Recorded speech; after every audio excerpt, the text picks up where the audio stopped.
habis kuotanya. Oh, dibanding pakai Zoom ya? Oke, Pak Oke sudah siap? Kang Adem juga sudah ya? Kita mulai ya? Baik. Ya, mari. Baik. Bapak, Ibu, peserta kajian pada pagi hari ini bersama Ustadz Oke Setiawan. Sebelum kajian kita mulai, mari sama-sama kita membaca 4 rangkaian doa, ta'awudz, basmalah, salawat kepada Nabi, kemudian kita baca surat Al-Fatihah. Kita mulai. A'udzubillahi minasyaitonirrajim. Bismillahirrahmanirrahim. Allahumma sholli ala Sayyidina Muhammad wa ala ali Sayyidina Muhammad. Bismillahirrahmanirrahim. Alhamdulillahirabbil alamin. Arrahmanirrahim. Maliki yaumiddin. Iyyaka na'budu wa iyyaka nasta'in. Ihdinas shiratal mustaqim.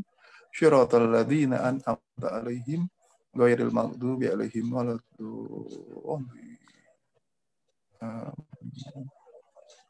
Assalamualaikum warahmatullahi wabarakatuh. Waalaikumsalam warahmatullahi wabarakatuh. Bapak, Ibu, peserta kajian online pada pagi hari bersama Ustadz Oke Setiawan. Para kajian pada pagi hari ini akan dipandu oleh Kang Adem. Oke, Kang Adem, silakan lanjut. Baik. Baik, terima kasih Pak Teddy gitu ya. Baik. Assalamualaikum warahmatullahi wabarakatuh. Waalaikumsalam. Alhamdulillahirabbil alamin wassalatu wassalamu ala asrofil anbiya wal mursalin wala alihi wa ashabihi ajmain amma ba'du. Bapak-bapak dan ibu-ibu sekalian, alhamdulillahirabbil alamin, puji dan syukur kita panjatkan kehadirat Allah Subhanahu wa taala yang selalu dan telah memberikan nikmatnya kepada kita sampai dengan hari ini. Nikmat kita bernafas, nikmat kita makan, minum, tidur, dan nikmat untuk mengikuti kajian. Ya, dan kemudian juga sebelum kita mulai, izinkan saya mengucapkan taqabbalallahu minna wa minkum, wasyamana wasyamakum, dan mohon maaf lahir dan batin kepada bapak-bapak dan ibu-ibu yang ada di majelis kajian ridho Allah. Oke, kalau begitu. Tanpa menunggu lebih lama lagi, baik kita akan segera ikuti kajiannya. Silakan Ustadz Oke.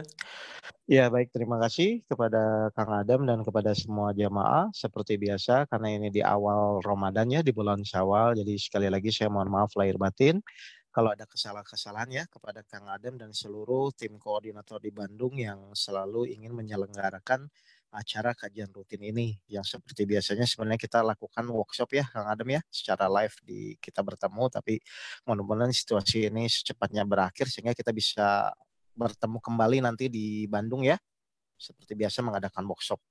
Baik Bapak Ibu, karena hari ini adalah temanya bagaimana cara dekat dengan Allah, berarti pertanyaan saya kepada Kang Adem itu kita akan mulai dari menurut Kang Adem, dekat dengan Allah itu wajib atau tidak, Kang? Wajib. Nah, kalau memang menurut Kang Adem itu adalah sesuatu yang wajib, berarti kita perlu nggak setiap hari itu berpikir bagaimana selalu agar kehidupan kita semakin lama semakin dekat kepada Allah? Perlu nggak, Kang? Perlu banget. Nah, kalau memang menurut Kang Adem itu perlu dan memang itu sangat kita butuhkan, berarti sekarang mari kita kupas. Kenapa kita sebagai manusia harus dekat kepada Allah? Kan itu pertanyaannya. Ya, supaya nanti Bapak Ibu ketika Bapak Ibu misalnya mulai menyadari perjalanan hidup ini, oh memang ternyata semua hidup yang kita lakukan ini, perjalanan hidup yang kita lakukan ini, ternyata ujung-ujungnya adalah seberapa dekat kita dengan Allah. Kenapa? Karena kalau kita semakin dekat kepada Allah, berarti insya Allah sesuai dengan tujuan kita, pasti kita akan mudah menjadi bahagia dunia dan akhirat. Jelas ya Kang Adam ya? Jadi mari kita garis bawahi, ternyata untuk mendekat kepada Allah itu wajib. Kalau memang wajib, berarti Bapak Ibu harus secepatnya. Nah, sekarang saya mulai sedikit berbicara sebentar, logika yang kita akan bangun, kenapa kita harus dekat kepada Allah. Contoh seperti inilah. Misalnya dulu Kang Adem ketika menghadapi misalnya baru masuk kerja. Misalnya dari kuliah terus masuk kerja. Nah, ketika masuk kerja itu mungkin jarak 3 bulan, masa percobaan, 6 bulan, masa misalnya pembelajaran, setahun, 2 tahun, akhirnya mungkin 3 tahun kemudian menjadi ahli di dalam pekerjaannya. Betul Kang Adam? Betul. Jadi orang itu akan terdidik dengan peristiwa atau dengan kejadian-kejadian hidup kita sehari-hari, sehingga semakin lama kita menjalani pekerjaan itu, kita akan menjadi semakin ahli. Makanya kalau kita misalnya masuk kerja, pasti yang pertama ditanya pengalaman kerjanya apa. Kan begitu ya Kang Adam ya? Iya, Jadi betul. logika yang dibangun itu harusnya semakin lama kita menjalani kehidupan, harusnya semakin ahli dengan apa yang kita lakukan rutinitas setiap hari. Nah, sekarang pertanyaan saya Kang Adam. Kita menjalani hidup dari umur usia 0 nanti sampai kita mati. Berarti harusnya semakin lama kita menjalani hidup, harusnya semakin dekat, semakin yakin kepada Allah atau semakin tidak? Harusnya semakin dekat. Nah, berarti semakin umur kita bertambah logikanya, harusnya dalam menjalani hidup semakin tenang atau semakin khawatir? Harusnya semakin tenang. Nah, kalau misalnya malah semakin bingung, semakin khawatir, berarti berjalannya salah atau benar? Salah, berarti semakin jauh. Salah. Nah, sekarang tinggal Bapak Ibu bertanya kepada diri masing-masing. Bapak Ibu tuh menjalani hidup, semakin lama itu semakin tenang, semakin enak, semakin yakin kepada Allah, atau malah sebaliknya? Nah, kira-kira Kang Adam biasanya posisi yang mana nih? Apa di tengah-tengah, kadang-kadang tenang, kadang-kadang tidak misalnya. Atau saya pokoknya semakin lama semakin enak nih kayaknya. Semakin yakin sama Allah. Atau malah semakin khawatir. Kelihatannya mah banyak yangnya ke semakin pusing katanya menghadapi hidup. Oke. Padahal harusnya pengalaman hidup kita semakin lama, umur kita semakin bertambah, kan logikanya harusnya semakin tenang kan? Iya. Seperti misalnya oke lah. Kalau misalnya lebih gambarannya supaya Bapak Ibu bisa menggambarkan, gini aja. Ini analogi yang sering guru saya sampaikan. Misalnya saya ingin mendekat kepada api, ya. Saya ingin mendekat kepada api. Berarti harusnya semakin lama saya berjalan mendekat kepada api, berarti harusnya semakin panas atau semakin dingin, Kang Adam? Semakin lama, kalau udah lama-lama mah harusnya mah semakin dingin. Enggak, Terbiasa. saya ingin berjalan mendekat kepada berjalan. api, berjalan mendekat kepada api. Nah, kenapa semakin panas? Karena berarti jalan yang saya lakukan arahnya itu tepat kan, benar kan? Karena semakin lama semakin panas. Berarti saya mendekat kepada api semakin terasa. Terasa apa? Sifat-sifat yang kita dekati. Itu kuncinya ya. Jadi tolak ukurnya di situ ya. Atau yang kedua, saya berjalan menuju api, tapi kok rasanya nggak panas, nggak dingin. Berarti mendekat, melingkar, atau menjauh, Kang Adam. Tidak panas, tidak dingin. Itu aja. Panas. Oke, berarti itu mah menjauh ya, atau misalnya nggak, atau jalan tidak tempat. Tidak panas, tidak dingin, tapi merasa berjalan mendekat kepada api, tapi rasanya tidak panas, tidak dingin. Mungkin melingkar kan? Iya. Kita sih berjalan, tapi tetap melingkar gitu loh. Karena tidak merasa panas dan tidak merasa dingin. Artinya begitu-begitu aja. Atau yang terakhir, saya merasa berjalan menuju api, tapi kok semakin lama semakin dingin. Nah, itu berarti kita buat 3 kesimpulan ya.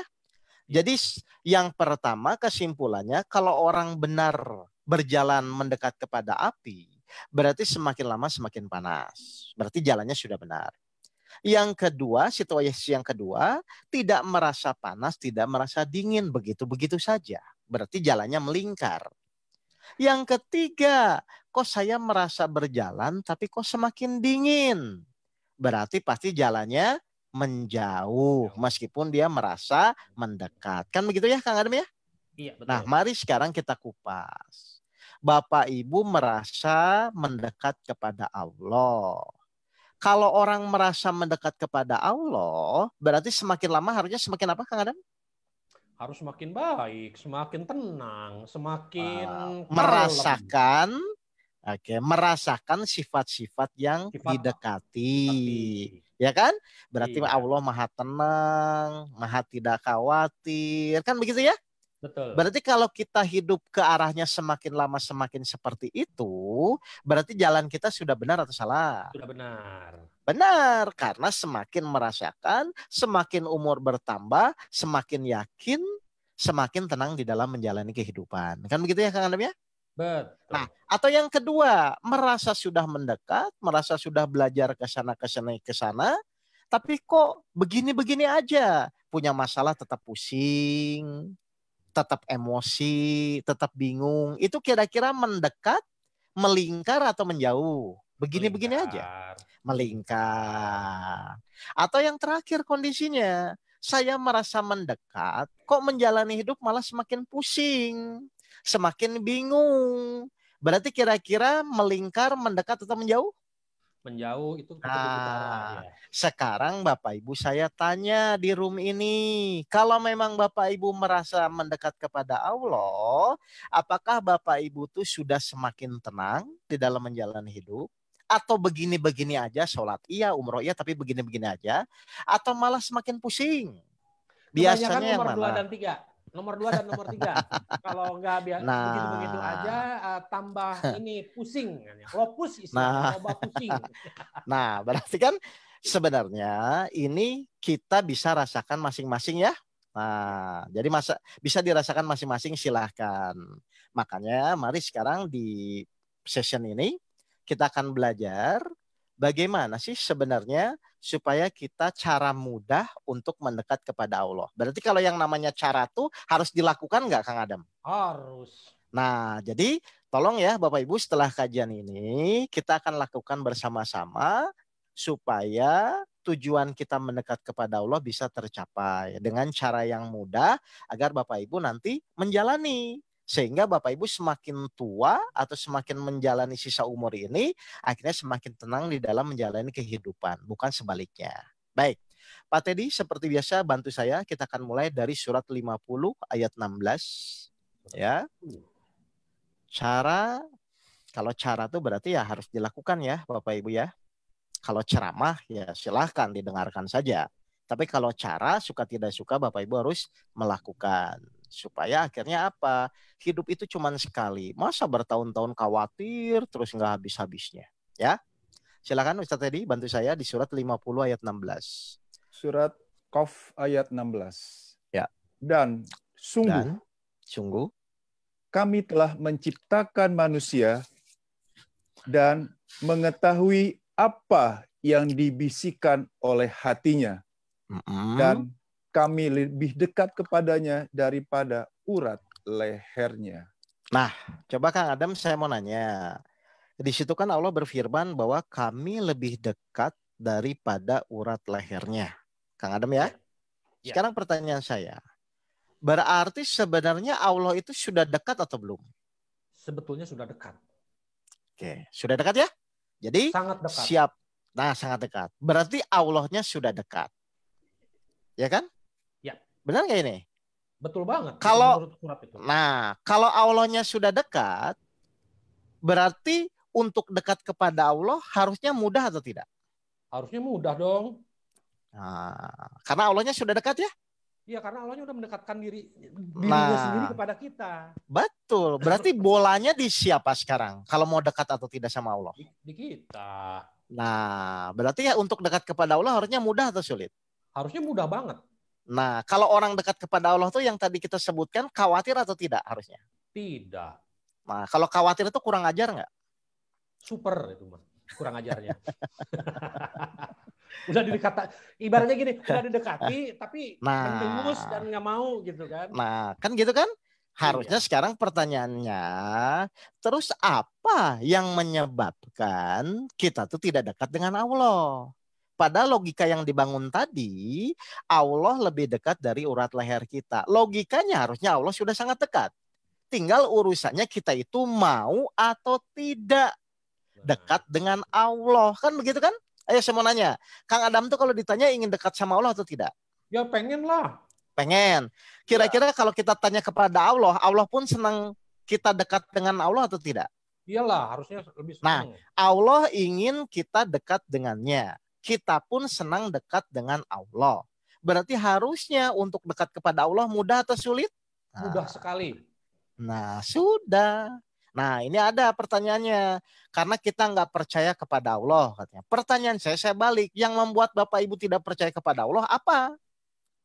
Masa tidak percaya sama Allah, tapi sieun Ya. jurig, Ustaz. Bukan. Ya. Kan ini logika-logika yang harus kita bangun supaya apa? Supaya Bapak Ibu tuh dalam menjalani kehidupan berpikir gitu loh. Iya ya, Allah tuh kan sudah dekat. Kalau Allah sudah dekat, tinggal bolanya di kita dong, mau dekat atau tidak kan? Iya. Kan begitu kan? Iya. Kalau misalnya memang kita benar-benar yakin dengan hal ini, ya tinggal menjalani saja kan? Betul. Nah, sekarang pertanyaan saya, cara Allah supaya manusia dekat itu dengan apa, Kang Adam? Nah, coba berpikir sedikit lah. Ya. Apa yang harus Allah lakukan ya supaya manusia itu bisa dekat dengan Allah? Lewat sarana apa? Dengan sarananya itu memberikan perintah sholat mungkin. Oke, salah satunya sholat. Sarana yang sering kita sampaikan apa? Doa. Supaya Allah tuh tahu kita tuh dekat atau tidak. Ya, salah yang nanti ada latihan doa betul. Ya. Cuman sekarang saya mau pertegasnya. Cara supaya Allah tuh ingin kita mendekat kepadanya. Kira-kira Allah menggunakan sarana apa, Bapak dan Ibu? Patuh. Ayo. Kita harus patuh sama larangan, patuh sama perintah dan menjauhi larangan. Ya, itu salah, maksudnya sikap patuh ya. Cuman kan ada manusia yang patuh, ada yang tidak. Nah, sarananya Allah apa? Diberikan ujian. Nah, jadi ujian hidup itu adalah sarana supaya kita dekat kepada Allah. Berarti ujian itu kita butuhkan atau tidak, Kang Adam? Butuh sekali. Nah, sekarang saya mau nanya. Nih, misalnya kayak kemarin ada jamaah yang bertanya, saya punya masalah ini Pak, saya dan ini kan macam-macam ya, Iya, ya. Oh, ada yang butuh banget ya. Kan macam-macam nih. Sekarang saya mau nanya, ketika Kang Adam misalnya cerita masalahnya kepada saya, Pak, tolonglah saya lagi sakit begini, apa yang harus saya lakukan? Kan biasanya orang begitu ya, bercerita tentang masalahnya ya. Nah, sekarang saya mau nanya nih. Kalau kita tanya kepada semua yang hadir di ruangan ini, ya, Bapak Ibu tuh kalau ditanya, Bapak Ibu tuh sudah beriman atau tidak beriman? Pasti bilangnya beriman. Nah, jadi kalau saya tanya semua jamaah pun, mau yang ngeyel atau yang bisa menerima atau yang tidak itu, pasti kalau ditanya sudah beriman atau tidak beriman, pasti dia akan menjawab, saya sudah beriman Ustadz. Tapi mukanya pusing, pikirannya bingung, dan lain-lain. Tapi tetap dia akan mengaku beriman. Oke, pertanyaan kedua. Kalau memang Bapak Ibu mengaku beriman, berarti namanya orang beriman itu ketika diuji oleh Allah, kira-kira dia senang nggak menerima ujian atau tidak senang? Senang lah harusnya. Oke, kalau senang tuh dalam bercerita mengeluh atau tidak, Kang? Tidak. Oke, misalnya Kang Adam cerita masalah hutang, cerita masalah kehidupan. Terus saya tanya, Kang Adam tuh beriman atau tidak beriman? Pasti jawabannya beriman. Kan begitu kan? Betul. Padahal tadi sebelumnya cerita berkeluh kesah kepada saya. Terus pertanyaan kedua, yang namanya cirinya orang beriman itu ketika diuji oleh Allah, harusnya dia senang atau tidak senang? Senang. Kenapa senang, Kang? Ya karena dia itu kan sarana untuk mendekatkan dirinya. Nah, kenapa orang beriman itu senang diuji oleh Allah? Karena dia tahu ujian itu untuk sarana meningkatkan keimanan atau sarana mendekat kepada Allah. Kan itu yang pertama kan? Iya. Jadi orang beriman itu akan senang diuji karena dia tahu bahwa ujian itu memang untuk meningkatkan keimanan. Terus yang kedua, kenapa dia senang diuji? Karena dia sangat senang dipilih Allah. Allah memberikan ujian, kan ujian itu untuk orang yang beriman ya? Betul. Berarti ketika Kang Adam diuji oleh Allah, berarti Allah menganggap Kang Adam ini beriman kan? Iya, betul sekali. Nah, kalau dianggap Allah beriman, Kang Adam harusnya senang nggak dapat ujian? Senang. Harusnya. Berarti ujian itu masalah atau bukan? Bukan. Nah sudah, berarti semakin banyak ujian semakin senang nggak kita? Iya, harusnya semakin senang. Karena kita dianggap beriman oleh Allah kan? Iya. Nah kalau gitu masalahnya di mana? Jadi kayak gini ya Ustadz, kayak guru Nah. pun akan senang memberikan pertanyaan-pertanyaan kepada atau ujian-ujian kepada muridnya yang pintar-pintar. Nah, murid pintar itu adalah murid, anggap aja adalah yang beriman. Nah, Allah tuh gitu Nah, ya. wah cerdas. Nanti kadang nanti Kang Adam ganti-gantian sama saya ya. Loh, betul. Nah, selama ini orang itu aneh, Kang Adam. Kenapa aneh? Mengaku beriman tapi tidak mau diuji. Mengaku beriman tapi tidak mau menerima soal ujian. Mengaku beriman tapi tidak mau menjalani ujian. Padahal ketika Allah menguji itu adalah pertama sarana untuk mendekat kepadanya. Yang kedua berarti Allah percaya bahwa kita tuh termasuk golongan orang yang beriman. Jadi harusnya Kang Adam senangnya ada ujian atau tidak ada ujian? Ada ujian biar bisa Ya naik kelas. sudah. Berarti nanti ketika Bapak Ibu curhat kepada saya, Ustadz saya pusing suami saya begini-begini. Loh, Ibu harusnya bersyukur. Karena ketika Ibu diuji oleh Allah itu berarti Ibu Bapak dianggap Allah sebagai orang yang beriman. Setelah itu buktikan kepada Allah, baik ya Allah, saya memang orang beriman. Kalau membuktikannya bagaimana caranya? Terima ujian itu dengan senang. Baik, engkau percaya kepada saya bahwa engkau menguji saya, berarti saya termasuk golongan beriman, saya akan terima ujian ini. Terima tuh ngomongnya apa, Kang Adam? Dan rumus dasar? Alhamdulillah. Sudah. Berarti ujian itu masalah atau bukan? Bukan. Bukan. Jadi siapa yang selama ini menganggap ujian itu masalah? Ayo, selama ini. Ngaku. Saya pusing dan lain-lain dan lain-lain. Berarti kan orang tuh aneh semua. Katanya mengaku beriman. Tapi giliran diuji nggak mau. Inginnya sesuai dengan keinginan. Ya nggak bisa dong. Karena ujian itu adalah sarana Allah untuk tahu apakah kita beriman atau tidak. Silakan Pak Teddy buka lagi ayatnya. Mereminder teman-teman sekalian. 29 ayat 2 dan 3. Ya, ini ayat yang sering saya pakai. Supaya Bapak Ibu tuh jangan mengaku-ngaku saja beriman, buktikan. Kalau memang Bapak Ibu beriman, pas diuji, terima dengan senang hati. Baik ya Allah, saya terima. Begitu. Jangan kelamaan gitu loh, Bu. Masa mengaku beriman diuji, giliran diuji nggak mau? Ya. Surat Al-Ankabut ayat 2 dan 3. Ya. Ayat 2. Ayat 2-nya apa tadi? Silakan. Apakah manusia mengira bahwa mereka akan dibiarkan hanya dengan mengatakan, kami telah beriman, dan mereka tidak diuji? Nah, jadi cukup nggak Kang Adam mengatakan saya beriman? Cukup nggak? Enggak lah. Nah, sedangkan kalau saya tanya Bapak Ibu tuh sudah beriman atau belum, pasti jawabannya sudah beriman kan? Iya. Nah, ketika kita mengatakan sudah beriman, bakal diuji nggak? Harusnya diuji. Untuk apa Allah menguji? Pembuktian. Ya kan? Mari kita buktikan kepada Allah. Kalau kita beriman, baik ya Allah, saya terima. Itu namanya pembuktian. Nah, membuktikan apa? Silahkan ayat 3-nya, Pak tadi. Sekarang saya share screen sekalian. Share screen aja. Jadi jangan coba-coba ngaku beriman nggak mau diuji ya. Banyak yang aneh itu di sini. Al-Ankabut ayat 3. Karena ayat 2-nya Allah harus perlu pembuktian ya Pak tadi ya. Oke, ayat 3-nya pembuktian untuk apa Pak? Coba silakan. Dan sungguh kami telah menguji orang-orang sebelum mereka, maka Allah pasti mengetahui orang-orang yang benar dan pasti mengetahui orang-orang yang dusta. Nah, pembuktian untuk membedakan siapa Kang Adam? Untuk membuktikan orang yang beriman atau yang berdusta.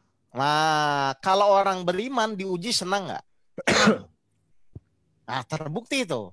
Kalau orang misalnya diuji pusing, berarti termasuk yang beriman atau dusta? Dusta. Tukang bohong. Sudah berapa tahun Bapak Ibu dusta kepada Allah? Ngaku beriman, tapi tidak mau diuji. Ayo. Jadi tukang bohong berarti ya tadi ya. Oh, iya. Dan kebanyakan orang seperti itu. Dia selalu bercerita, saya kan begini begitu terus saja. Padahal kalau kita runut hakikat ujian.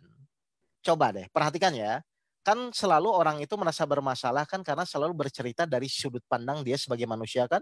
Misalnya saya diuji begini, anak saya sakit, hutang saya kan selalu bercerita tentang dalam sisi pandang dia. Padahal yang namanya ujian itu kan dua arah ya. Ada si penguji, ada yang diuji. Betul Kang Adam? Betul banget. Oke, misalnya contoh Kang Adam dikasih ujian hutang. Pastikan pada saat Kang Adam menjalani, Kang Adam merasa menderitakan dengan hutang itu kan? Biasanya kan? Biasanya Nah, begitu. sekarang Oke, kenapa Kang Adam merasa menderita? Karena ya namanya juga manusia mah jangankan ujian, punya kewajiban aja sebenarnya malas kerjaan kewajibannya. Oke, Utang saya itu ulang ya. bayaran cicilannya tuh. Kenapa? Oke, kenapa manusia merasa menderita ketika diuji oleh Allah? Karena dia melihat dari sudut pandang dia sebagai yang diuji. Benar nggak? Iya. Coba kita merenung sejenak. Kan tadi saya bilang, ujian itu dua arah. Ada yang menguji, ada yang diuji. Dari sudut pandang yang diuji merasa menderita dan lain-lain. Kan begitu ya? Tapi Iya. mari kita lihat dari sudut pandang yang si penguji. Yang menguji itu siapa? Allah. Oke. Allah tuh ada nggak niatan membuat kita menderita, Kang Adam? Nggak ada. Tidak ada. Berarti ketika Allah mengizinkan ujian itu terjadi kepada kita, itu tujuannya membuat kita menderita atau semakin dekat dengan Allah. Semakin dekat. Nah, satu. Berarti niat Allah tidak ada masalah dong di situ kan? Tidak ada.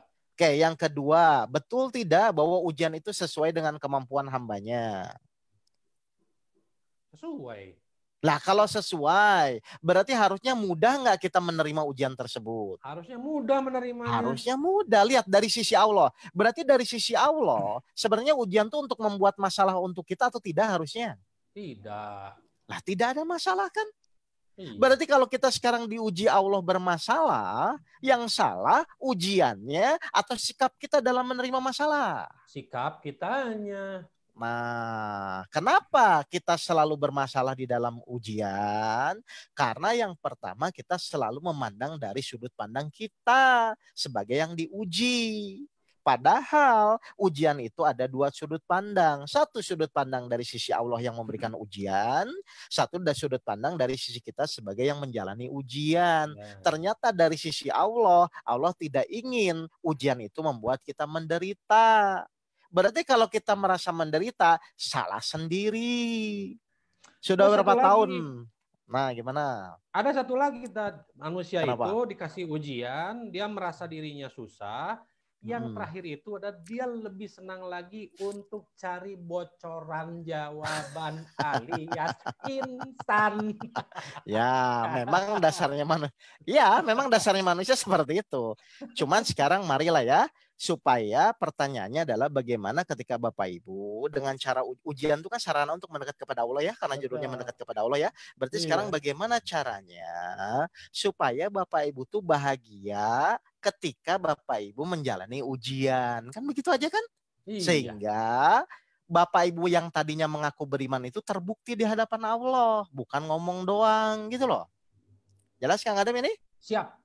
Nah sekarang saya akan mulai nih. Bagaimana caranya supaya kita tetap bahagia di dalam menjalani ujian hidup sebagai sarana untuk mendekat kepada Allah. Akhirnya omongan mengaku beriman itu terbukti, bukan ngomong doang. Kan begitu harusnya. Ya, gini. Saya mau nanya ya kepada Kang Adam. Nanti kita buat sesi tanya jawab. Pertanyaan saya gini. Yang membuat kita sulit menerima ujian atau yang membuat kita sulit memahami ujian itu apa, Kang Adam? Apa ya? Karena susah gitu, merasa ujiannya terlalu berat. Oke. Tidak sesuai dengan keinginan sebenarnya. Ya, salah satunya tidak sesuai keinginan, betul Bu. Oke, betul Kang Adam ya. Gini saya jelaskan biar gampang ya. Saya mau nanya ya, kan ujian itu ya, ujian itu kan fungsinya adalah meningkatkan keimanan. Betul Kang Adam? Iya. Oke. Pertanyaan kedua, di dalam diri kita ini ada yang namanya logika, ada yang namanya nafsu, ada yang namanya iman. Kan begitu ya? Iya. Nafsu itu selalu mendorong pada keinginannya. Kan? Logika adalah berpikir itu bagaimana nanti ke depan. Kan itu satu paket tuh. Nah, harusnya kalau memang ujian itu untuk meningkatkan keimanan, berarti ketika Allah ngasih ujian kepada kita, harusnya menggunakan iman atau logika kita atau nafsu kita. Menggunakan iman. Nah, berarti alat yang dipakai untuk menerima ujian itu tuh nafsu, logika atau iman? Iman. Oke. Sekarang pertanyaan saya, berarti kenapa selama ini ketika manusia diberikan ujian oleh Allah, kenapa dia bermasalah? Karena dia pakai logika dan nafsu. Nah, karena alat yang dipakainya beda. Allah ngasih ujian untuk meningkatkan keimanan. Bapak Ibu ketika diuji banyak mikir, banyak tidak sesuai keinginan. Akhirnya menggunakan logika dan nafsu. Akhirnya nggak nyambung kan Kang Adam? Betul. Nah, sudah berapa tahun Kang Adam dan teman-teman yang lain ketika diuji Allah selalu menggunakan logika dan nafsunya. Dari lahir sampai sekarang. Aduh. Padahal tadi rumusnya ujian itu untuk meningkatkan keimanan. Kalau untuk meningkatkan keimanan, ya pakai iman dong terimanya. Benar nggak? Betul. Berarti pas Allah ngasih ujian, Kang Adam langsung apa kalau mengaku beriman? Langsung terima. Langsung terima. Terus kenapa? Selama ini orang ketika diuji malah banyak mikir dan lain-lain. Nah itu. Nah, jadi nggak nyambung kan selama ini kan? Iya. Allah ngasih ujian itu untuk meningkatkan keimanan, kita menerima ujian lewat nafsu dan logika kita. Akhirnya nggak nyambung semua. Akhirnya banyak tapinya, banyak alasannya, dalilnya banyak, yang ujung-ujungnya diberi ujian imannya tidak meningkat, malah menurun, bahkan minus. Berarti lulus nggak ujian? Kalau kita diberi ujian oleh Allah malah menurun, lulus nggak jadinya? Enggak lah. Nah, akhirnya Bapak Ibu jangan kaget. Bapak Ibu akan diuji berkali-kali lewat ujian yang sama. Meskipun jenisnya berbeda. Kenapa? Karena tujuan Allah untuk meningkatkan derajat keimanan kita tidak tercapai. Sehingga kita diuji diulang-ulang. Nah, jelas kan ini Bapak Ibu ya? Jadi ternyata yang membuat kita sulit menerima ujian tersebut karena alat yang dipakainya salah. Allah ingin kita pakai iman, kita selalu berlogika dan menggunakan hawa nafsu kita. Jelas Bapak dan Ibu ini? Ya. Nah, Kang Adam jelas ya? Jelas. Kira-kira, coba saya mau nanya Kang Adam. Kira-kira ujian hidup itu sesuai keinginan atau tidak sesuai keinginan biasanya? Tidak sesuai keinginan. Nah, wajar nggak kalau ujian itu tidak sesuai keinginan? Sangat wajar. Ya sudah. Jadi kalau Bapak Ibu pusing dengan suami yang galak, istri yang cerewet, lo wajar. Namanya ujian itu tidak sesuai dengan keinginan. Kalau sesuai dengan keinginan namanya hiburan. Jelas ya, Adam? Ya. Jadi banyak orang yang lucu selama ini. Ingin diuji tapi selalu sesuai. Kenapa ya Pak? Kok teman saya begitu? Kenapa ya Pak? Kok saya tuh kalau dia marah-marah terus sama saya? Loh namanya ujian kan harus bertolak belakang dengan keinginan kita. Kalau sesuai dengan keinginan ngapain Allah uji? Kenapa harus bertolak belakang? Supaya keimanan kita meningkat. Karena biasanya iman itu bertolak belakang dengan keinginan yang kita lakukan selama ini. Jelas ini? Kang Adam? Jelas. Ya, jadi salah satu sarana mendekat kepada Allah, caranya adalah dengan menjalani ujian-ujian hidup. Supaya kita tenang di dalam menjalaninya, gunakan namanya alat yang namanya iman yang sudah diberikan oleh Allah di dalam diri kita. Saya mau nanya ginilah ke Kang Adam. Ya. Sebenarnya kita tuh dari awal tuh sudah harusnya percaya nggak kepada Allah? Harusnya harus sudah percaya. Di surat 7172 jelas kan? Sebelum kita lahir pun kita sudah buat perjanjian kan dengan Allah kan? Iya, betul. Ya kan? Wahai ruh, siapa Tuhanmu? Engkau ya Allah kan begitu kan? Iya, betul. Artinya untuk jadi percaya kepada Allah kan harusnya mudah kan? Mudah sekali harusnya. Ya sudah. Jadi kalau Bapak Ibu sekarang masih merasa sulit, masih merasa bingung, itu pasti alat yang dipakai salah. Jadi nanti langkah yang pertama kalau Bapak Ibu diuji Allah, ya sudah, ya Allah saya terima. Baiknya nggak tahu, pokoknya saya akan terima karena saya mengaku beriman. Cirinya orang beriman adalah taat di dalam menerima ujian. Itu langkah yang pertama. Nah, langkah yang kedua apa? Sesuai perintah Allah, berdoa. Ya Allah mudahkanlah ujian ini, meskipun pasti ujian sesuai kemampuan ya. Tapi kita disuruh berdoa kepada Allah. Kenapa? Biar tidak termasuk orang-orang yang sombong. Gitu aja. Setelah berdoa yang ketiga apa? Jalani saja. Karena apa? Karena kita mengaku beriman, kita mengaku orang yang taat, maka jalani ujian itu langkah demi langkah dalam rangka semakin dekat kepada Allah. Jadi ujian itu semakin besar, harusnya semakin dekat nggak kita kepada Allah? Harus semakin dekat. Semakin dekat dan efeknya adalah semakin tenang di dalam menjalani ujian tersebut. Baik, jelas Kang Adam? Jelas sekali. Teman-teman yang lain? Oke, kalau jelas silakan. Saya buka sesi pertanyaan. Mau pakai chat atau diketik nggak masalah. Atau misalnya mau langsung diskusi nggak apa-apa. Supaya Bapak Ibu jangan muter aja di situ. Ujian begini-begini. Intinya kan Bapak Ibu nggak senang diuji kan, tapi ingin beriman gitu loh. Kan nggak bisa. Prinsipnya ibu-ibu dan bapak-bapak, setelah ikut kajian ini jangan kokoleceran. Ingat ya. Ya silakan. Silakan Bu Neti dibuka Pak Teddy, di-unmute Pak Teddy, Bu Neti. Bu Neti, coba ditekan gambar merahnya, kan ada lambang mic ya.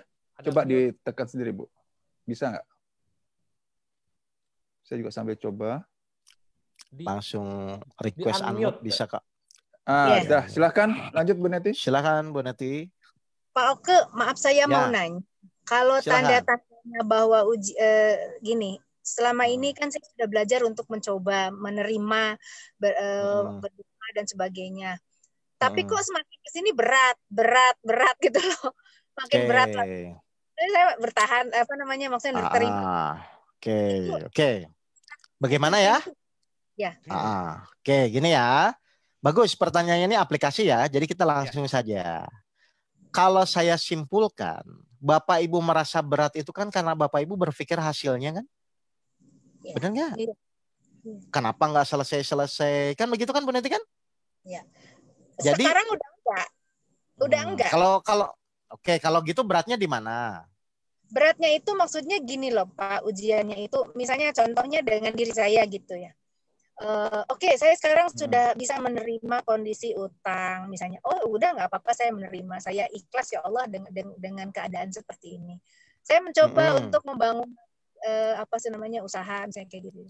Loh, tiba-tiba datang corona ini suami saya di-cut gitu loh dari kantor. Jadi makin kemalahan makin gitu loh. Oke, baik. Saya masih senyum gitu. Oh ya udahlah, ini memang mungkin maunya Allah seperti gini. Oke, kalau gitu saya jawabnya dari sudut pandang yang ini ya Bu ya. Oke, saya tanya gini. Misalnya saya tuh nggak tahu Monas Bu. Ya, saya nggak tahu Monas nih. Apa yang harus dilakukan biasanya kalau kajian saya bahas supaya saya menuju Monas, bagaimana caranya? Ya didatengin. Monas. Bukan, saya nggak tahu jalan ke Monas. Saya nggak tahu jalan ke Monas. Apa yang harus saya lakukan? Buka? Pakai Google. Oke, jadi karena saya tidak tahu jalan ke Monas, maka saya akan buka Google Map. Kan begitu ya? Iya. Nah, ketika saya membuka Google Map, berarti konsekuensi saya harus mengikuti Google Map itu. Mau kanan, kiri, delapan belakang, kan kita harus ikuti kan konsekuensinya. Karena saya sudah yakin, pertama saya tidak tahu ke depan Monas itu bagaimana, berarti saya harus melakukan, saya akan membuka Google Map dan saya akan mengikuti Google Map itu. Berarti kalau Google Map arah kanan, kiri, kan begitu ya Bu Neti ya? Iya, betul. Paham ya? Oke. Berarti konsentrasi saya itu fokus ke Monas atau mengikuti langkah demi langkahnya yang Google Map arahkan? Langkah demi langkah. Berarti Monas nggak usah dipikirin dong? Benar nggak? Nggak usah. Betul, nyampe. Oke, berarti yang kita lihat adalah betul fokus di prosesnya, langkah demi langkahnya. Setuju Bu Neti? Setuju. Nah, berarti yang saya fokuskan adalah bagaimana bisa selalu mengikuti petunjuk Google Map agar tujuan akhir adalah terwujud, yaitu nyampe Monas. Kan begitu Bu Neti? Betul. Nah, sekarang sama. Saya diuji oleh Allah. Nah, betul. Berarti kita tuh perlu memikirkan ujian itu selesai atau tidak, atau kita fokus langkah demi langkahnya. Saat ini fokus langkah demi langkah. Ya tapi sudah. Nggak apa-apa. Cuman maksud saya, ketika Bu Neti dan saya dan semua yang hadir di sini fokus langkah demi langkahnya. Apa sih langkah demi langkah? Oh, yang pertama ujian diterima. Ya sudah, jalani saja. Karena memikirkan selesai dan tidak selesai pun itu bukan urusan kita kan? Betul nggak Iya. Bu Neti? Nah, jadi langkah demi langkahnya apa? 1, menerima misalnya. 2, menjalani sabar yang benar. 3, menjalani sholat dengan benar. Ya sudah, jalani saja itu kata Allah. Oh gitu. Loh iya kan yang terpenting adalah kita mengikuti langkah demi langkahnya. Bukan berpikir Betul. hasilnya bagaimana. Kenapa? Karena tetap Allah yang menentukan kan masalah hasilnya. Nah, kan Bu Neti Betul. misalnya, aduh gimana nih suami dikat, pasti berpikirnya nanti bagaimana ke depan. Kan begitu ya? Ayo. Sekarang udah enggak. Padahal, ya iya, padahal yang Allah inginkan, ya padahal yang Allah inginkan buat supaya Bu Neti makin yakin, percaya. Lihat aja, Allah bisa memberi rezeki dari yang tidak terduga-duga. Jalani. Kan gitu aja kan harusnya. Iya, Jadi betul. yang kita fokuskan, fokus di proses langkah demi langkahnya. Orang selama ini pusing karena fokus adalah di ujungnya. Nah, mengerti? Oke. Ya, Mengerti. mengerti? Nah, seperti yang Mengerti. guru kita ajarkan, ya sudah, jalani. Sampai kapan? Sampai Allah ngasih petunjuk. Allah ngasih petunjuk kapan? Pada saat menjalani ujian hidup. Terus sampai kapan? Setelah diberi petunjuk, jalani dengan sabar. Terus sampai kapan? Allah berjanji, bersabarlah. Setelah sabar, Allah baru memberikan keputusan. Kan itu yang Allah sampaikan kepada kita. Jadi supaya kita senang di dalam menjalani ujian, supaya kita bahagia di dalam menjalani ujian, fokusnya di langkah demi langkahnya. Orang stres, orang bingung itu gara-gara berpikirnya kejauhan. Masalah baru datang udah mikir solusinya. Kan aneh ini. Iya. Padahal solusi itu pun dari Allah. Kan begitu Bu Neti? Jadi Betul. apa nih? Ya udah, jalani. Seperti tahun 2008 ketika saya punya kasus, akhirnya saya jalani aja. Oh suruh sholat yang benar, sholat. Oh suruh sabar yang benar, sabar latihan. Oh suruh beriman, yakin, yakin. Udah begitu aja. Gitu Iya. Bu. Nah, Tapi Pak Oke, kalau gimana? terbersih cuman aduh ada lagi nih yang lebih berat. Aduh, boleh. Saya suka. Ya nggak apa-apa. Ya nggak apa-apa. Nggak apa-apa, cuma nanti tinggal Bu Neti coba berpikir. Berarti Bu Neti itu menurut surat 29 ayat 3 termasuk orang yang benar-benar beriman atau termasuk orang yang dusta. Kan begitu kan? Nah, Iya. tinggal pilih. Kan nggak apa-apa, Allah ngasih pilihan. Cuman kalau buat saya, mengeluh perlu waktu. Yakin pun perlu waktu. Mendingan waktu mengeluh kita pakai untuk waktu yakin kepada Allah dan menjalani saja ujian tersebut. Gitu. Toh dengan waktu dulu Bu Neti bertemu saya sampai sekarang tetap sehat-sehat aja kan? Iya kan? Lah iya kan? Coba direnungkan berapa tahun dulu bertemu saya. Toh tetap sekarang baik-baik aja kan? Meskipun dengan kalut sekarang galau tetap baik-baik saja. Tenang tetap baik-baik saja. Ini kan bisa jadikan pelajaran ini. Harusnya ambil sikap, jangan kelamaan. Oh, tetap aja ya ujung-ujungnya baik-baik saja. Ya sudah, baik-baik saja, jalani saja sudah hidup. Tinggal mengikuti aturan yang Allah sampaikan, langkah demi langkahnya di dalam menyelesaikan masalah ujian tersebut. Ikhtiar tetap dilakukan. Tapi ternyata ikhtiarnya bukan untuk menyelesaikan, tapi hanya menjalankan perintah Allah. Gitu. Kalau belum selesai, mungkin memang Allah belum menghendaki. Kan gitu aja. Ujiannya belum selesai. Loh iya, berarti kan dari sudut pandang Allah, Allah sangat sayang ke Bu Neti karena Bu Neti dianggap Allah beriman kan? Buktikan dong. Amin. Kalau Bu Neti memang beriman, buktikan. Masa orang beriman mengeluh? Itu. Lah iya. Lah makanya jangan memalukan Allah. Ya. Sampai enggak ya Allah, enggak ngeluh. Ya, karena dari satu ayat aja ujian sesuai kemampuan, ya selesai dong. Sesuai kemampuan berarti pasti kita bisa menerima ujian tersebut. Kan gitu kan? Pasti kita bisa lulus dari ujian itu. Ya udah gitu loh. Nih, apalagi misalnya Pak Teddy, nanti ya. Pak Teddy tolong buka surat 3 ayat 105. Nih Bapak Ibu ya, bagi yang merasa bingung dan pusing dengan urusannya masing-masing, Bapak Ibu coba lihat ayat ini. Allah berfirman di sini yang insya Allah harusnya Bapak Ibu mulai berpikir dan merenung lah. Iya ya, kalau memang seperti itu apa yang dikhawatirkan? Tinggal Bapak Ibu sebenarnya tinggal menjalani aja. Surat 3 ayat Ali Imran. Ya, Ali Imran ayat 105. Silakan tadi dibaca. Dan janganlah kamu menjadi seperti orang-orang yang bercerai-berai dan berselisih setelah sampai kepada mereka keterangan yang jelas. Bukan yang itu, Pak. Bukan 109 kok 105 ya. 109, Pak. Oke.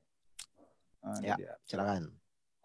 Dan milik Allah lah apa yang ada di bumi dan di langit. Dan milik Allah apa yang ada di langit dan apa yang ada di bumi. Dan hanya kepada Allah segala urusan dikembalikan. Oke, coba Bu Neti. Di situ Allah berfirman, segala urusan itu tetap kembali kepada Allah.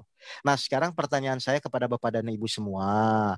Kita pusing sama urusan kita. Kalau ujung-ujungnya kembali kepada Allah, harusnya malu nggak kita? Kita memusingkan yang ujung-ujungnya itu tetap diurus Allah. Ayo. Jelas ini Bapak dan Ibu nih. Lihat ya, Allah bilang dan hanya kepada Allah segala urusan dikembalikan. Oh iya ya, nanti saya jawab Bu.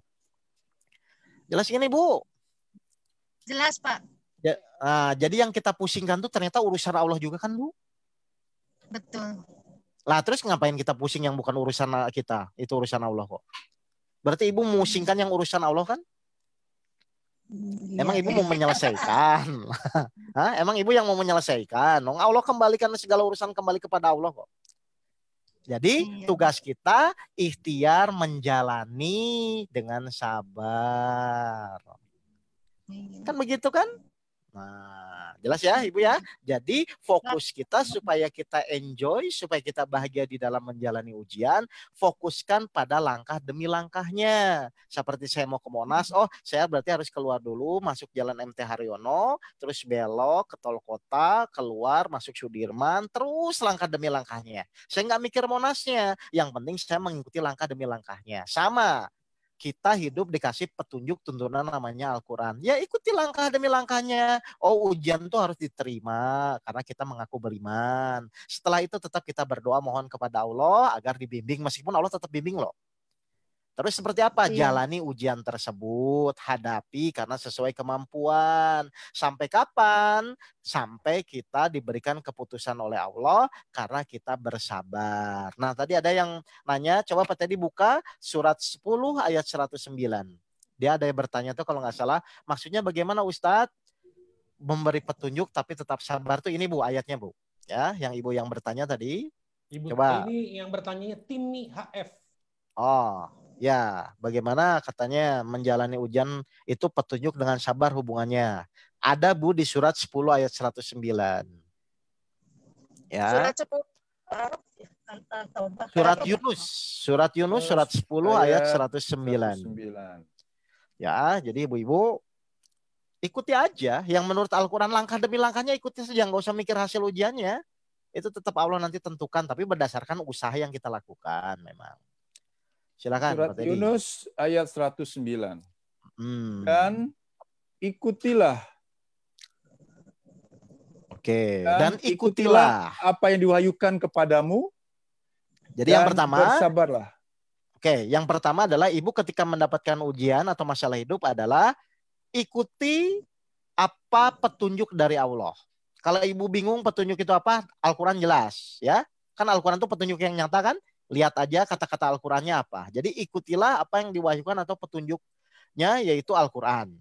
Ya. Terus Pak, lanjut setelah mengikuti petunjuk apa? Dalam mengikuti petunjuk menjalani proses itu harus apa? Coba Pak. Dan bersabarlah hingga Allah memberi keputusan. Nah, jadi pas menjalani ujian tuh wajib nggak kita menguasai sabar? Wajib. Wajib. Supaya apa Bu Neti? Kita harus bersabar tuh supaya apa?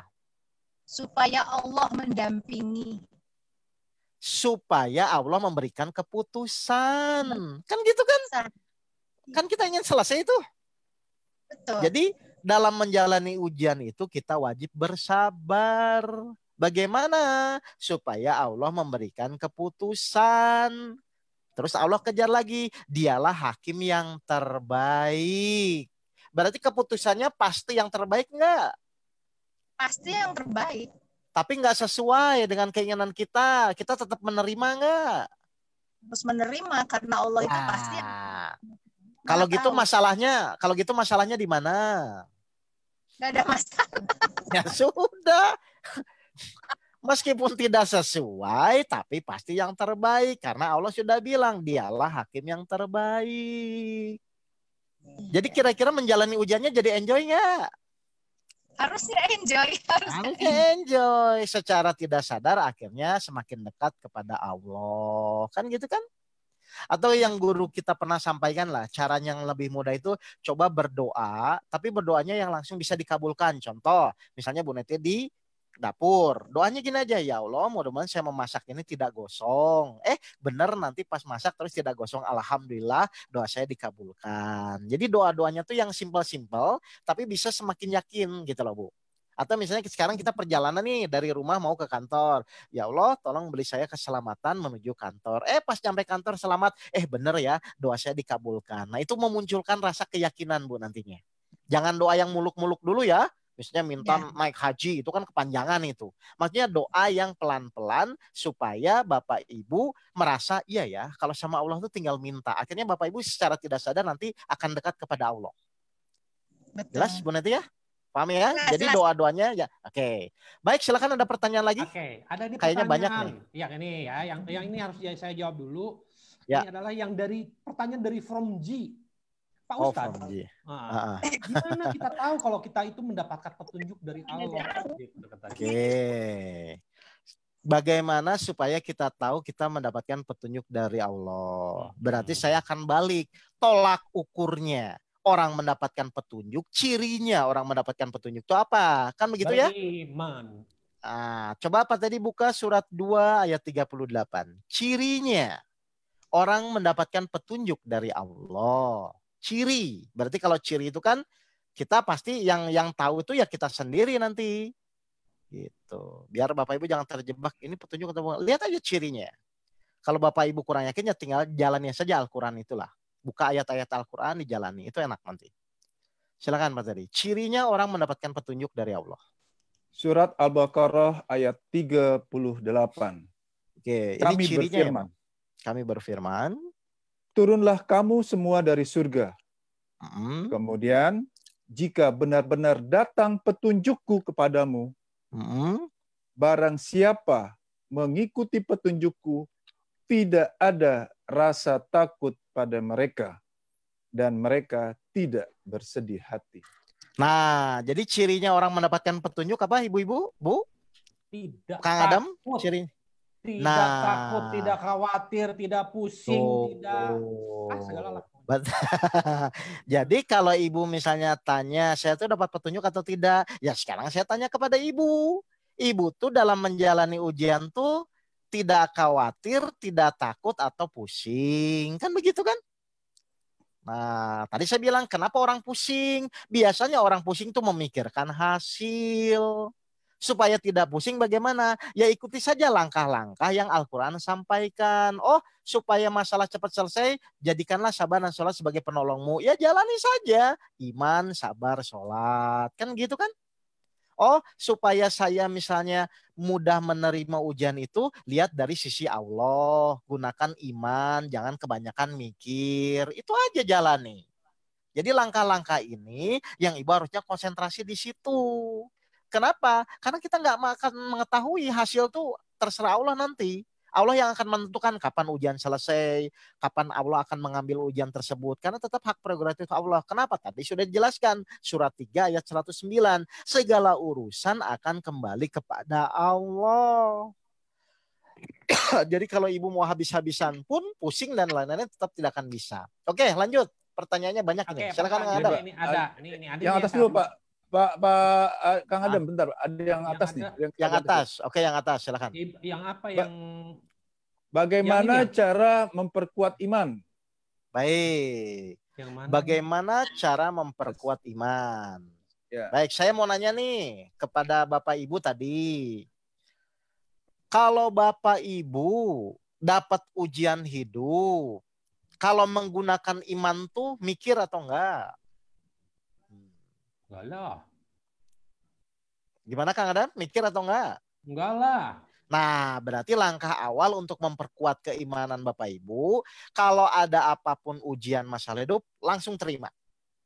Terima aja dulu. Nggak usah banyak mikir. Kalau Bapak Ibu banyak mikir, sulit nanti. Berarti Bapak Ibu sebenarnya kan pada saat itu kurang beriman kan? Gitu. Ngerti, Kang Adam? Jadi jangan banyak alasan, apapun kejadian, terima langsung saja. Karena terima tidak terima, tetap Allah akan paksa menerima. Nah, kenapa harus jangan banyak mikir? Coba saya ingin tahu ke Kang Adam. Ya kalau keimanan itu dengan logika itu kan berbeda, sesuatu hal yang berbeda.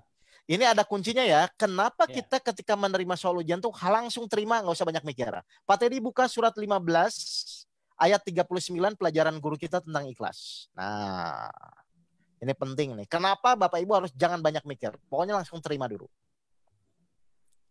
Ayat 39-nya aja. Ya, ayat 39-nya aja, Pak. Hal Hijr ayat 39. Ia iblis berkata, Tuhanku, oleh karena engkau telah memutuskan bahwa aku sesat, aku pasti akan jadikan kejahatan terasa indah bagi mereka di bumi. Dan aku akan menyesatkan mereka semuanya.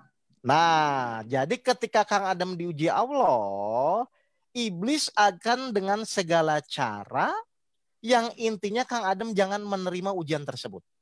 Betul. Yang intinya akan dibuat supaya kita tuh kan manusiawi. Nggak bisa begitu dong Pak. Kan logika. Akhirnya iman tidak berkembang. Yang akan disisipi oleh iblis adalah nafsu dan logika kita. Makanya tadi saya bilang, pas dapat soal ujian langsung terima saja. Kenapa? Karena kita akan menjadi merasa selalu benar nanti ketika kita banyak mikir. Makanya lihat. Aku pasti akan jadikan kejahatan terasa indah bagi mereka. Berarti sikap yang tidak benar akan dibuat menjadi seakan-akan benar kan Kang Adam kan? Iya, betul. Benar nggak? Jadi ketika Kang Adam nanti banyak alasan, kan manusiawi, Pauke, kan begini-begini. Itu kan sebenarnya sudah merasa sesuatu itu benar kan Kang Adam? Betul. Yang intinya tujuan Allah menguji untuk meningkatkan keimanan akhirnya gagal. Gitu. Makanya langkah pertama untuk meningkatkan keimanan, Bapak Ibu nanti kalau Bapak Ibu diberikan soal ujian oleh Allah, apa Kang Adam? Kita harus apa? Harus terima. Harus langsung menerima. Udah, terima dulu. Karena terima dan tidak terima pun tetap Bapak Ibu harus menerima. Nah, jelas ya? Jadi caranya itu ya Bapak dan Ibu ya? Ya, ditambahnya lah berarti dengan kata lain berarti setan itu adalah selalu sisi nafsu kita yang selalu dicolek-colek sama setan. Betul. Supaya jadi menggerus keimanan kita. Betul. Yang intinya akan banyak logika, akan banyak dalil dan lain-lain. Kan begitu kan? Betul. Ya tapi kan Pak dia begitu. Saya sudah baik, tapi kok teman saya tidak baik. Loh namanya ujian tuh harus begitu. Kalau baik sama baik bukan ujian tadi saya bilang, namanya hiburan. Ya. Jelas Bapak dan Ibu ini? Ya. Nah, jadi kalau Bapak Ibu punya ujian, langsung terima. Supaya Bapak Ibu imannya bisa lebih meningkat. Gitu. Ya. Oke, sekarang lanjut. Baik. Pertanyaannya apa lagi? Pertanyaannya dari Pak Agus Hidayat, tapi sepertinya ini harus dibuka Pak Teddy. Terserah, nggak apa-apa. Karena gini, ini pertanyaannya agak ambigu ini. Bagaimana cara menghilangkan kekecewaan bahkan kebencian kepada orang yang pernah menguji, kan yang di sini konteksnya yang menguji itu adalah Allah ya. Itu adalah titipan pertanyaan dari istri. Ini adalah bagaimana cara menghilangkan kekecewaan atau bahkan kebencian kepada orang yang pernah menguji katanya. Coba. Pak Agus, silakan Pak Agus. Oke, silakan. Terima kasih. Ya, terima kasih Ustadz. Ya, terima kasih. Alhamdulillah saya bisa bergabung bersama pengajian ini yang lama ditunggu-tunggu untuk menjawab hati lebih tenang. Oh iya, mangga Pak Gus. Gimana Pak? Ini memang pertanyaan itu timbul memang dari istri karena berhadapannya pasti kan dengan saya gitu ya. Betul. Saya tidak sabar menghadapi sikapnya. Nah, sikapnya itu seperti itu, Pak. Jadi dia itu senantiasa kecewanya itu nggak hilang-hilang. Padahal persoalannya sudah berlalu.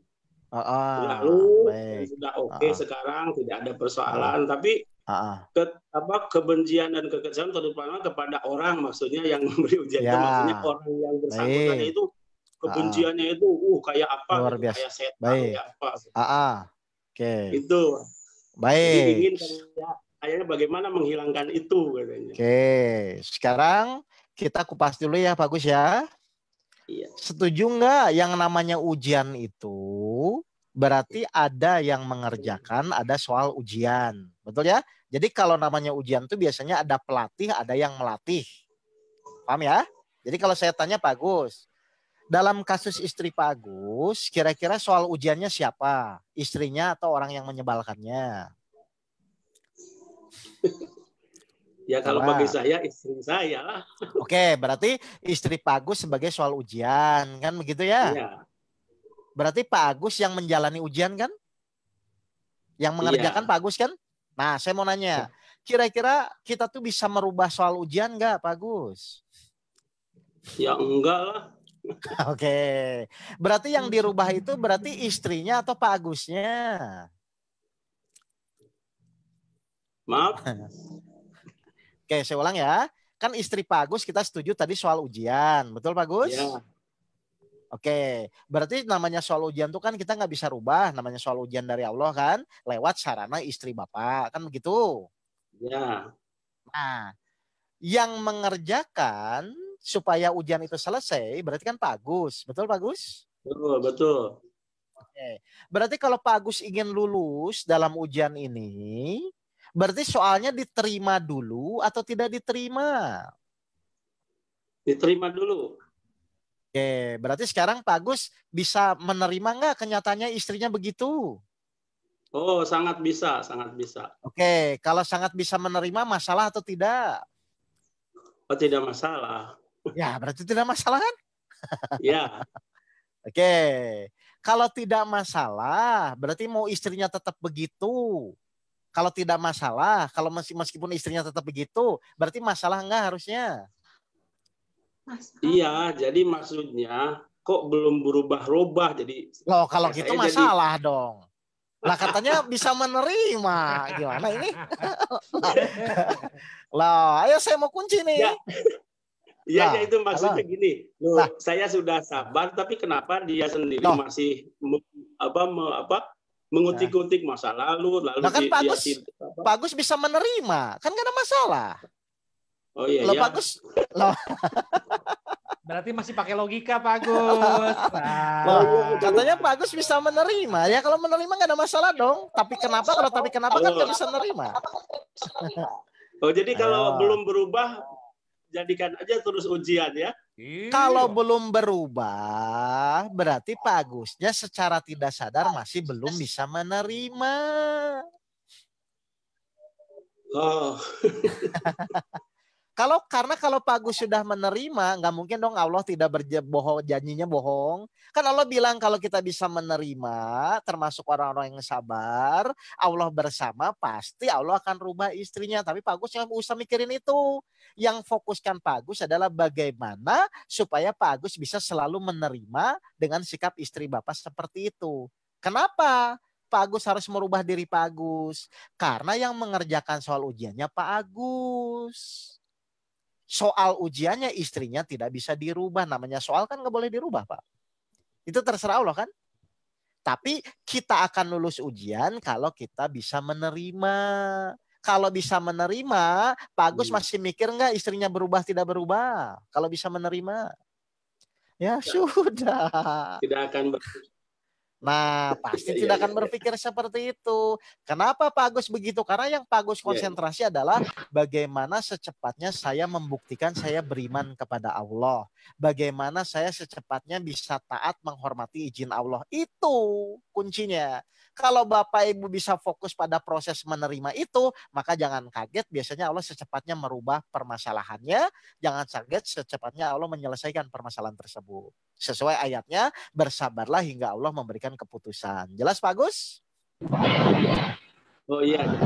Nggak usah dipikirin dia itu harus berubah ya. Lah itu kan urusan Allah. Urusan kita pokoknya fokus secepatnya menerima. Nah, jadi plong ya.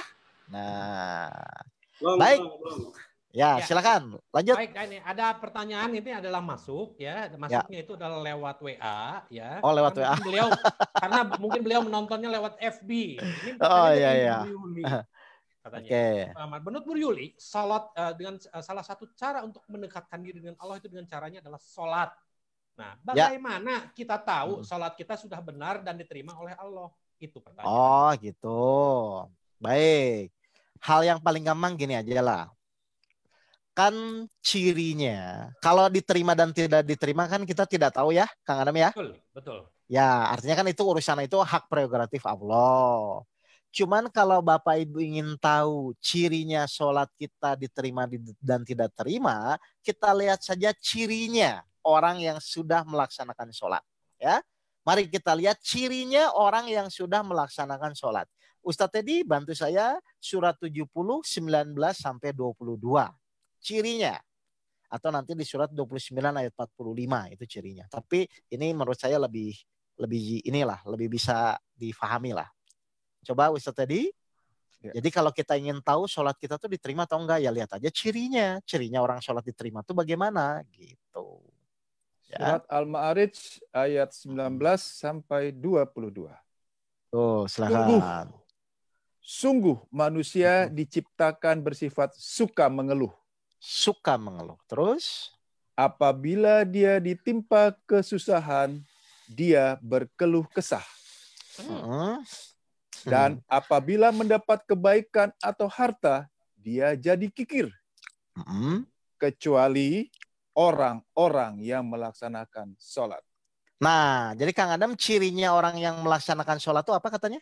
Tidak berkeluh kesah kalau menerima ujian. Ibu Bapak termasuk yang menerima atau yang berkeluh kesah, Bapak Ibu? Nah, kalau berkeluh kesah berarti Bapak Ibu secara overall berarti mungkin sholatnya masih kurang mantap atau kurang kualitasnya diperbaiki. Kalau nggak salah nanti hari Minggu saya ada kajian sholat khusyuk ya. Ya, Pak tadi ya. Oke, nanti itu kajian awal Bapak Ibu belajar sholat. Kajian awal untuk sholat Bapak Ibu ikut saja jam berapa Pak? Jam 13 ya? Jam 1 siang.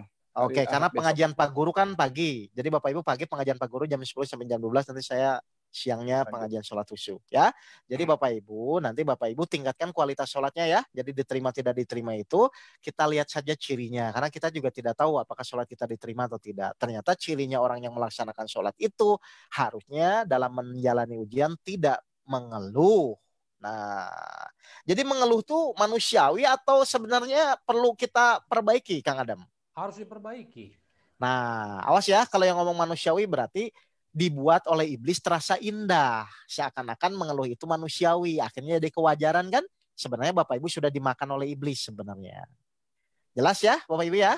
Ya. Oke, ada pertanyaan kayaknya banyak tuh, silakan. Diurut saja. Diurut kayaknya sama-sama yang jutek kepada nafsu. Sudah nggak ada lagi data? Ada. Yang mana? Ada. Coba Pak Tadi. Jadi bentar di bawah sini nih. Bentar dulu. Kalau ada, soalnya kalau tidak ada saya tutup dulu ya, karena ada kajian teman saya, Bapak Ibu, Ustadz Nugi nanti sekarang ini jam 10 sampai jam 12 lah. Makanya saya kan ini kajian tambahan sebenarnya. Terus nanti malam ada kajian juga Ustadz. Silakan. Ada. Ya. Pak Ustadz, gimana kita tahu kalau mendapat petunjuk dari Allah? Udah tadi. Sudah itu.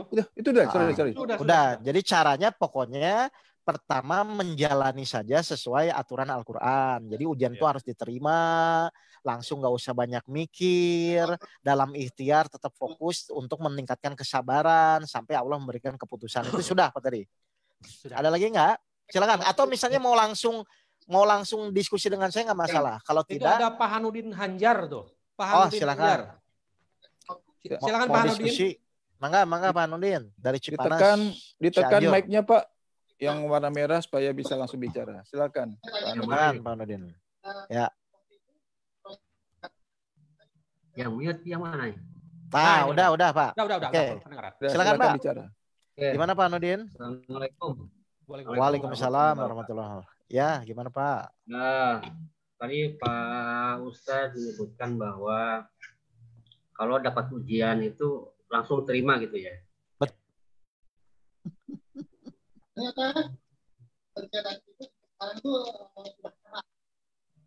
Halo? Oh, ke unmute lagi tuh.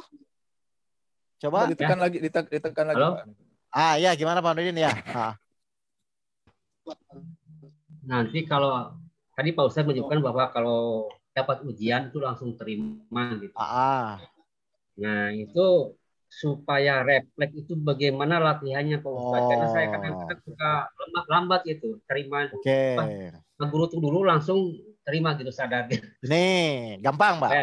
Supaya supaya mudah. Oke. Yeah. Gini aja lah, saya mau nanya ya, kan Allah sudah berfirman, ujian itu kan sesuai dengan kemampuan kita. Berarti pasti sudah disesuaikan. Betul Pak Hanudin ya?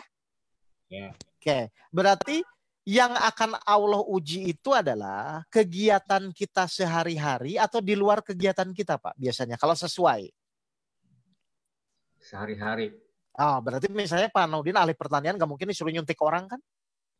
Benar nggak? Nah, karena kegiatan kita sehari-hari, berarti kan pasti Pak Hanudin tahu dong tiap hari itu ketemu ujian apa aja biasanya. Meskipun kadang-kadang ada yang dadakan kan ada. Tapi kan sehari-hari paling berangkat dari rumah ke kantor itu ujiannya di jalan. Kan begitu kan Pak? Terus di kantor ujiannya misalnya sama teman, sama atasan, sama bawahan. Kan itu aja kan? Nah, berarti sekarang Pak Hanudin harus punya list catatan. Kira-kira setiap hari itu saya ujiannya apa sih di sini? Kan begitu aja sebenarnya.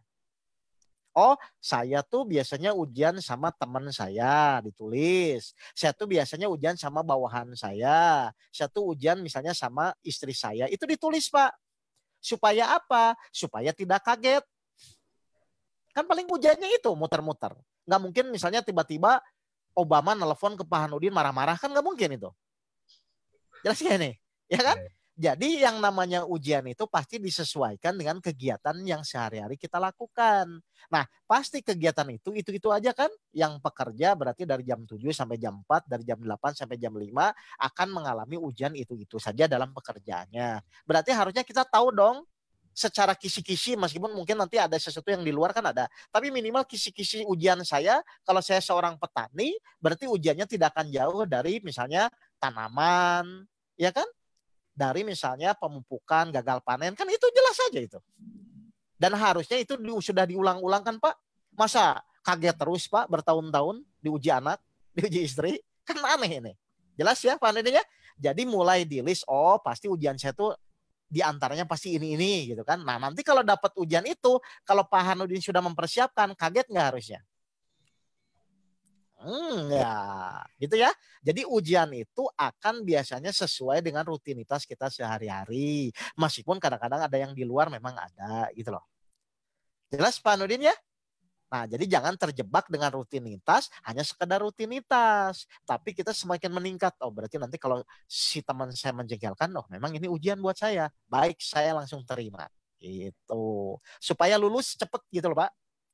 Jangan loading terus, Pak. Itu ditulis gitu.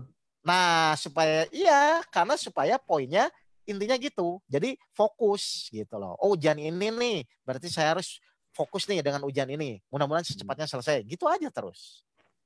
Ya Pak ya? Sama dengan kita berlatih sabar kan begitu aja. Ya.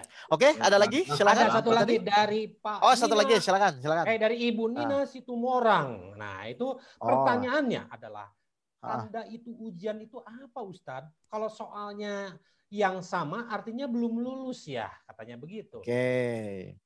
Tandanya ujian. Tadi kan saya bilang karena kita tidak tahu itu ujian atau teguran, kan gitu ya. Kan kita nggak tahu nih, misalnya apakah saya ini diuji Allah atau ditegur Allah, kan begitu ya. Nah, saya paling gampang apa Kang Adam? Supaya kita jangan terjebak itu ujian atau teguran. Kan Allah tuh cuma ngasih dua kondisi. Satu ujian atau teguran.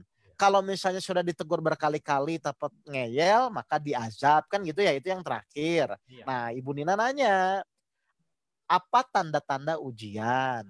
Misalnya, karena saya nggak mau jawabnya teori, udahlah anggap gini aja Bu. Anggap saja yang menimpa kita itu semua teguran, gitu ya. Anggap aja semua teguran Bu, bukan semua ujian. Anggap itu semua teguran. caranya kenapa harus semua teguran? Supaya langkahnya kan cuman yang berbeda tuh cuman dua. Kalau ujian itu kita bersyukur kepada Allah karena ingin ditingkatkan iman kita. Kalau teguran tuh kita ada yang salah kepada Allah, terus kita mohon maaf dan berjanji kepada Allah tidak akan mengulanginya lagi. Kan begitu ya? Nah, karena kita tidak tahu ini ujian dan teguran, sudah anggap itu teguran. Jadi langkahnya, jadi pas nanti mau diuji atau ditegur Allah tuh, pertama minta maaf kepada Allah. Ya Allah, mohon maaf kalau misalnya saya punya misalnya dosa dan salah. Nggak apa-apa. Supaya teguran itu berubah jadi ujian. Kalau itu ujian ya syukur berarti untuk meningkatkan kita. Supaya nggak salah langkah, Kang Adam. Takutnya Allah negur, kita merasa diuji. Kan kurang ajar itu. Ya kan? Berarti merasa benar gitu ya. Jelas ya Bu ya? Jadi dibuat aja, anggap saja semua teguran lah. Intinya cuma masalah sikapnya aja. Kalau ujian itu berarti kita terima kasih karena ingin ditingkatkan. Kalau teguran itu berarti kita tinggal mohon ampun, lalu berjanji tidak akan mengulanginya lagi. Dan insya Allah teguran akan berubah menjadi ujian. Begitu Kang Adam. Ya. Baik. Oke, kalau gitu. Sepertinya terima kasih. Sudah habis ininya ya. Pertanyaannya. Baik, kalau sudah habis, silahkan nanti masuk ke kelas berikutnya ya. Kelas berikutnya itu yang ada di roomnya, di room Jakarta ya Pak tadi ya? 230 lah kalau nggak salah tuh. Itu dengan Ustadz Nugi menjelaskan tentang solusi hidup berbahaya secara Al-Quran. Nah saya hanya menjelaskan tadi dari pemahaman ini. Mohon maaf ya, saya tidak bisa jawab semua. Kalau bagi yang ingin mengikuti metode sholat khusus, silahkan nanti Minggu siang ya, jam 1 ya. Itu dari awal tentang bagaimana praktek sholat khusyuk ya. Terima kasih. Saya kembalikan kepada Kang Adam dan kepada Pak Teddy. Dari saya mohon maaf. Cukup sekian. Wabil taufik wal hidayah. Assalamualaikum warahmatullahi wabarakatuh. Waalaikumsalam warahmatullahi wabarakatuh. Ya baik, demikian Bapak-Bapak dan Ibu-Ibu. Terima kasih kepada Ustadz Oke. Semoga apa yang telah diberikan pada hari ini kepada kita semua menjadi amalan dan pahala yang sangat besar buat beliau. Dan jadi juga buat amalan dan pahala buat kita-kita semua yang mengikutinya juga. Amin, amin, ya robbal alamin. Jadi jangan lupa bahwa dalam hal yang apa yang kita bisa ambil kesimpulan hari ini adalah ketika kita, jangan lupa bahwa Allah itu adalah dekat dengan kita. Nah, jangan sampai karena Allah sudah mendekatkan dirinya kepada kita yang malah cuek-cuek dan menjauh. Hati-hati gitu kan. Dan kemudian jangan lupa kalau kita orang beriman itu pasti diuji oleh Allah sesuai dengan keterangannya dalam surat Al-Ankabut ayat 2 dan 3. Kemudian juga jangan lupa kalau yang namanya semua itu apakah itu ujian atau teguran, anggap aja itu semua adalah berupa teguran dengan harapan supaya kita semua bisa tetap beriman. Dan jangan lupa menerimanya harus dengan iman, jangan dengan logika ataupun dengan nafsu. Kurang lebih seperti itu. Kesempurnaan hanya milik Allah, kesalahan adalah ada pada setiap diri manusia. Dengan ini saya kembalikan kepada Bapak Teddy. Assalamualaikum warahmatullahi wabarakatuh. Waalaikumsalam warahmatullahi wabarakatuh. Bapak, Ibu, peserta kajian dengan Ustadz Oke pada siang hari ini, sebagai penutup, mari sama-sama kita membaca surat Al-Fatihah yang fadilahnya akan kita sampaikan kepada yang akan kita sampaikan nanti. Auzubillahi minasyaitonirrajim. Bismillahirrahmanirrahim. At-tahiyatul mubarakatus sholawatut thayyibatulillah. Assalamualaikum ayuhan nabi wa rahmatullahi wabarakatuh. Assalamu alayna wa ala ibadillahi sholihin. Asyhadu alla ilaha illallah wa asyhadu anna Muhammadar Rasulullah. Allahumma sholli ala Sayyidina Muhammad wa ala ali Sayyidina Muhammad. Ya Allah, yang Maha Pengasih lagi Maha Penyayang, kami mengucapkan surat Al-Fatihah. Mohon ya Allah, fadilahnya disampaikan kepada junjungan kami Nabi besar Muhammad sallallahu alaihi wasallam beserta keluarganya. Al-Fatihah. Bismillahirrahmanirrahim. Alhamdulillahirabbil alamin. Ar-Rahmanirrahim. Maliki yaumiddin. Iyyaka na'budu wa iyyaka nasta'in. Ihdinas siratal mustaqim. Siratal ladzina an'amta 'alaihim ghairil maghdubi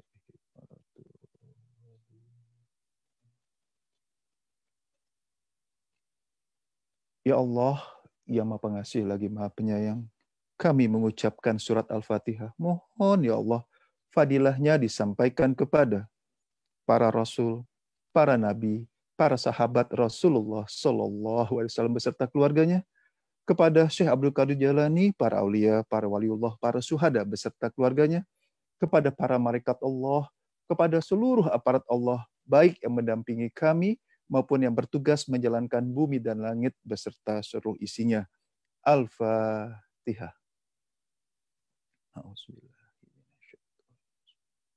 Bismillah. Alhamdulillah. Ar-Rahmanir-Rahim. Ya.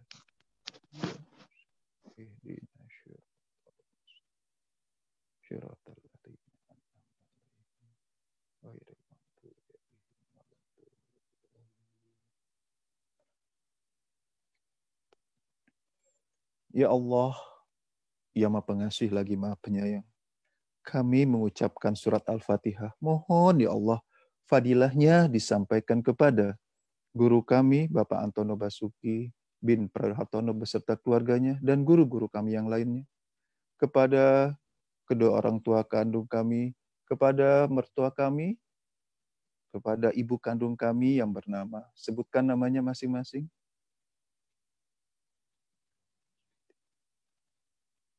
Kepada ayah kandung kami yang bernama, sebutkan namanya. Kepada ibu mertua kami yang bernama, sebutkan namanya. Dan kepada ayah mertua kami yang bernama, sebutkan namanya.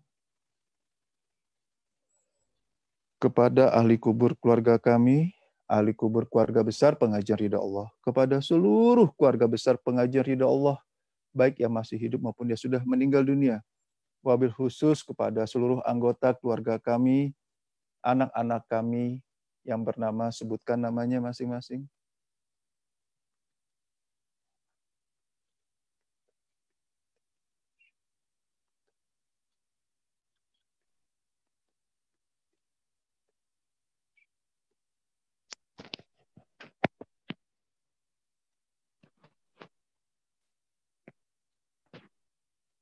Istri atau suami kami yang bernama, sebutkan namanya.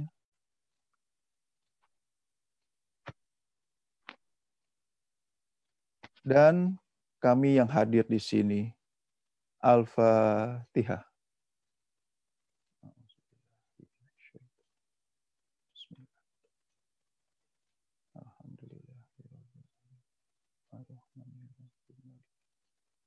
Ya kan.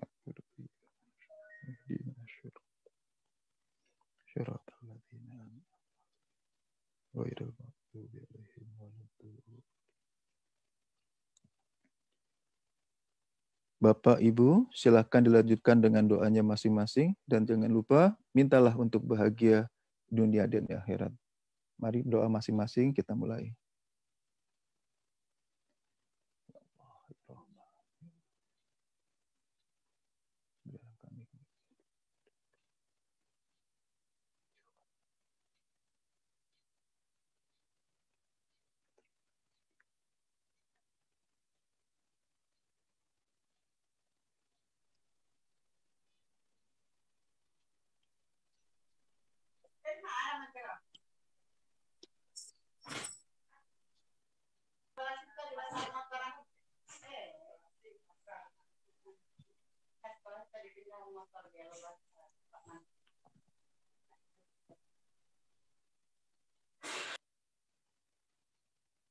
Amin. Amin ya Rabbal Alamin. Bapak, Ibu peserta kajian, dengan Ustadz Oke pada siang hari ini, kami mohon maaf sekiranya pada saat acara tadi ada yang salah penyampaiannya atau ada yang kurang berkenan. Sekali lagi kami mohon bukan pintu maaf yang sebesar-besarnya. Pak Teddy, silakan masuk room sebelah, ada lagi kajiannya. Ya. Iya, silakan Bapak Ibu lanjutkan, ada kajian di room yang biasa ya, yang 203, ada dengan Ustadz Nugi. Demikian, terima kasih sekali lagi. Mari kita tutup sama-sama dengan baca Alhamdulillah. Alhamdulillahirabbil alamin. Assalamualaikum warahmatullahi wabarakatuh. Terima kasih Kang Adem, terima kasih Pak Budiman. Silakan roomnya ditutup.